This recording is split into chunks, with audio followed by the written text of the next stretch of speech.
Now I want you to pay close attention to what I'm about to do. I'm going to do two different sounds.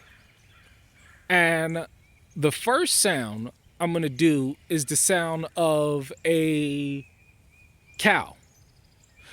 And I want you to see how the sheep react to when me as a shepherd start to sound like a cow.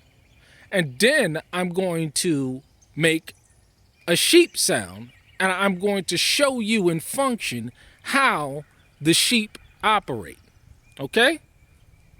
Let's go. Moo. Moo.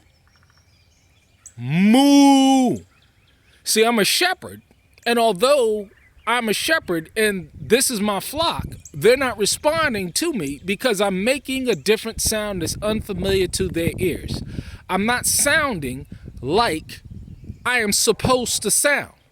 But when I sound like I am supposed to sound as a shepherd, meh, meh, meh, meh.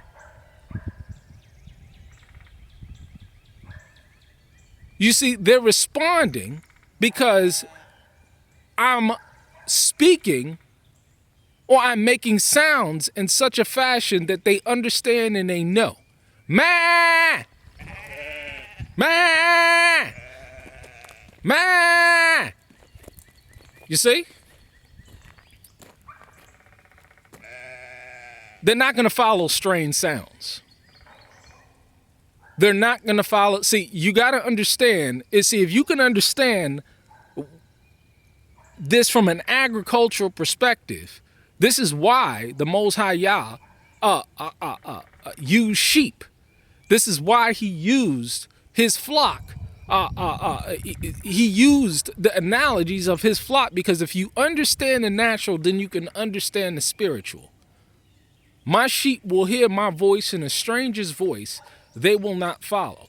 The reason why they did not respond is because I was making a strange sound that was unfamiliar to their ears. Did you see it? Did you actually see it? Hopefully I was able to say something that brought about understanding. Shalom.